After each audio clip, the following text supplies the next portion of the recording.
to Europeans in the First World War. Those loans are still outstanding.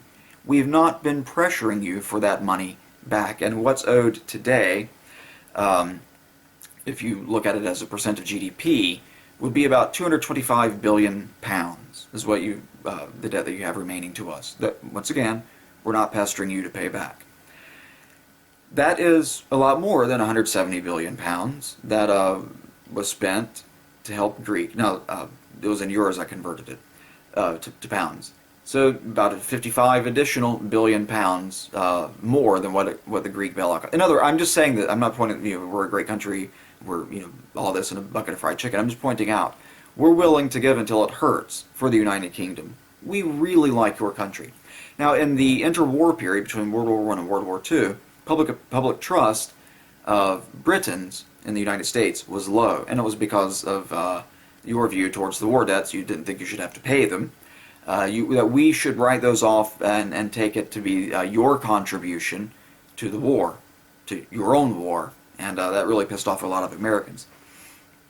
That did not stop our helping your country in World War II.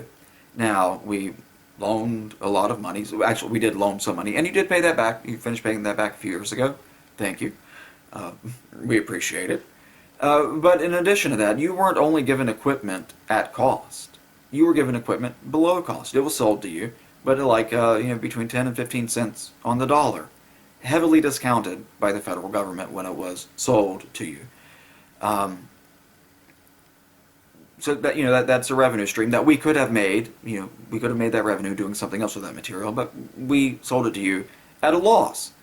We are prepared to, as I mentioned earlier, give until it hurts for the United Kingdom. Churchill recognized this about the United States and the future of England, the future of the UK, that gone are the days of empire, they're going away, and that the future for your great kingdom, whatever it is going to be, is in the largesse of the United States. That it would not be wise for any government official in the UK to think that you can get away from the United States. You must keep those bonds because our future guarantees your future security at the time depended on our willing to step up and protect you, and we did it, and we did it quite well. You're welcome. No need to thank us. And he's right. All of that happened, but you're not the sick man of Europe anymore. You're one of the largest economies in the world. You've got an extremely powerful military. I think it's like 4th or 5th on the planet. You're not chump change. You're not an unimportant, trivial little island that no one has to deal with. Even absent our fondness for the United Kingdom, you are a force to be reckoned with. And any country that is not prepared to accept that you are a major world economy, that you do have an extremely powerful military, is delusional. And so you won't be treated that way because, as it turns out, when money's on the line, the thing that really makes the world go round, countries tend not to be delusional when they can turn a profit. Even those pesky Soviets were able to turn a profit back in the day. They understood the power of money. In any event, it's hard to impress upon you the fondness that we currently hold for the United Kingdom. And since I can't do that, I'll point to just when we were extremely cross with the United Kingdom, with Great Britain, and nevertheless we gave through the nose to help you. Now, I realize that the bonds go in the other direction, but the argument in the United Kingdom isn't about that you don't like us so much, it's that we don't like you quite all that much. And this is just complete nonsense. There's no country in the world we're willing to do more for than the United Kingdom, except for our own, of course. So in any event, we're not worried about the money. You can keep it for all I care. But the idea that when we're losing money by helping you, we're going to be extraordinarily generous. But when it comes to our making money off of you by trading with you, we're going to be like, we're capitalists. Why would we engage in commerce that's going to it's going to turn a profit for us and for you? No. We're only going to be generous and like you when we lose money on you. This is not the view of how this is not how the American mind works. Just take my word for it. We're not that stupid. We have a lot of problems in this country. The inability to turn a dollar, to turn a profit, is not one of them. So putting that off to the side. Other things, the EU, these ever closer political binds that, solidarity, diversity, unity, blah, blah, blah, single currency. They'll talk about, well, look at the economy we all admire. I heard this in one of the debates from one of the Remain camp, and she's European, with a fancy accent and everything, not British, but a fancy accent from the continent. And I was like, ooh, fancy accent. Let it glaze, let it just daze and confuse me. And then I listened to what she said, and I said, you're lying to people. So you talk about the economy you most admire, single currency economy like the United States. We got that by abrogating the national sovereignty of all the states. You don't trade with the Republic of Vermont. There's no such thing as the Republic of Vermont anymore. It's the state of Vermont. Its national sovereignty abrogated. It's absorbed into the United States. To make it work, you have got to seriously wrestle with, as I mentioned in a previous video on this, with the issue of national sovereignty. And as I mentioned, it may well be worth your interest. It may well be worth the cost to forfeit your sovereignty for the goodie bag of promises that you've gotten about the future. I don't think it is, but you may think that trade-off is worthwhile. We did it in the United States, but there are distinctions. The individual nation-states here were weak after the war, and they were newly formed. The United Kingdom right now is not weak, and you've been around for a millennium. You're not a new kid on the block. You're not getting kicked around. You don't need to be scared for your safety. You can defend yourself. You have one of the world's most powerful militaries and us as your ally. And anyone or any group of people, all the rest of the countries in the world combined, if they think that they're going to take the United Kingdom without their cities being left in rubble by my country, have another think coming. Your security is guaranteed by my country. We will be there with you through thick and thin, bombing and killing whoever needs to be bombed and killed to make sure that our distant relatives, quite literally, remain safe. We're in it for the long run.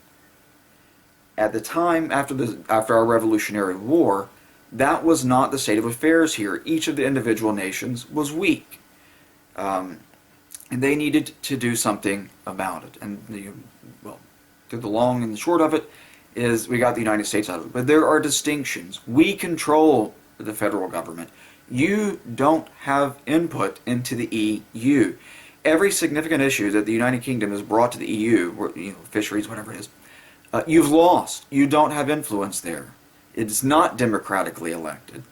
Our federal government is.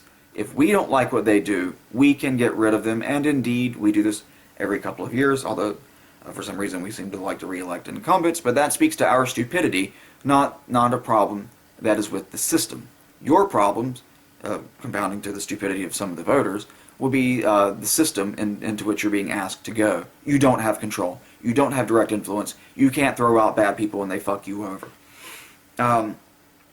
Other issues on that front. It was openly debated. There was no doubt in anyone's mind that they would be forfeiting their national sovereignty to join the United States. Rogue Island and Republic of Vermont. It's actually called Rhode Island, but it was called Rogue Island back in the day because it's like they were like the French, fuck you, we'll do our own thing. Ugh, at the time. Anyway, it was open. It was openly debated. It was above board, on the up and up. Everyone knew what was on offer and what it would cost. You are getting a back door into something like a federal states of Europe, but the distinction is it's not a democratic state. It would not be a democratic superstate. It is an anti-democratic superstate, and I'll try to paint the distinction this way. In the United States, we have public officials just like any other country, and they have a pay scale. The president makes the most of political figures. Now, there are some federally owned corporations that have CEOs that make more than the president, but those are peculiars, and they're not political institutions. So, back to the political front. The president makes more than any other such officials. Then below that, you have the vice president, who makes a little over $200,000 a year. You have the Speaker of the House of Representatives, who makes a little over $200,000 a year. You have the Chief Justice of the United States and the Associate Justices of the Supreme Court of the United States, who make a little over $200,000 a year. Okay, a handful of officials who are paid at that level. And then you get cabinet secretaries who are just below that, and then so on down the executive schedule, as we call it here. Those are tightly controlled. They are specifically numbered by law. The exact number of those positions, the exact salary. It's publicly disclosed, and it's debated in the Congress every couple of years what those salaries should be. The only constitutional restriction is that they cannot diminish the salary of any of the judges of the United States while they serve in office. They can hold it steady, or they can give them pay raises, but they can never diminish their salary. So that way our judiciary is fully independent and has no say in its own salary, unlike in the EU, where the judges of some of the EU courts have decided that indeed they are owed a pay raise, and so they have ordered it, and thus they got it. Anyway, putting it off to the side, they're sitting as judge in their own cause when their own finances are at stake, which is scandalous. That is corruption writ large. Anyway, so these positions are exhaustively enumerated in federal law. There's an exact number of people who can executive schedule 1, executive schedule 2, all the way down, and how they are put into office. Officers and inferior officers are either appointed by the president if they're an officer of the United States, or if they're an inferior officer, they can be appointed by and with the consent of the Senate, by the president, or by the heads of the departments, as is provided for by law. We know exactly how many of those people there are, and you can look at it. It's online. Their names are attached to their salary. There's no secret. You go to the EU, there are more than 10,000 such people in mid-level management whose salaries only were discovered because it was leaked. It's not public knowledge. Now, if you think about that, the EU is larger than the United States, half a billion people.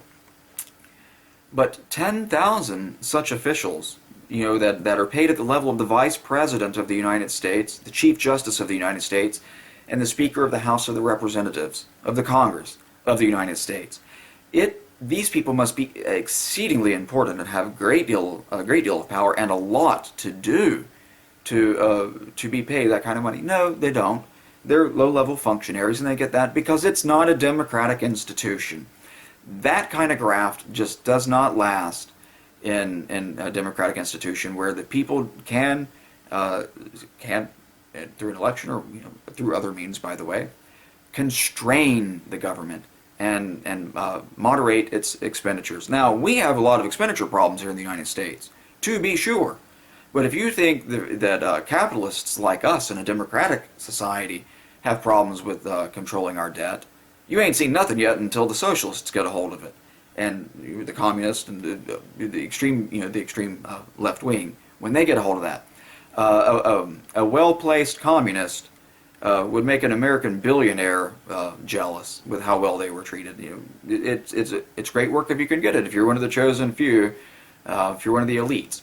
So these are things that you need to think about very carefully. What kind of government do you want, and is it worth forfeiting your sovereignty, a portion of your sovereignty at least, for an anti-democratic institution where you don't have any control over the officials, and you have this kind of graft that goes on behind closed doors where their budget isn't audited.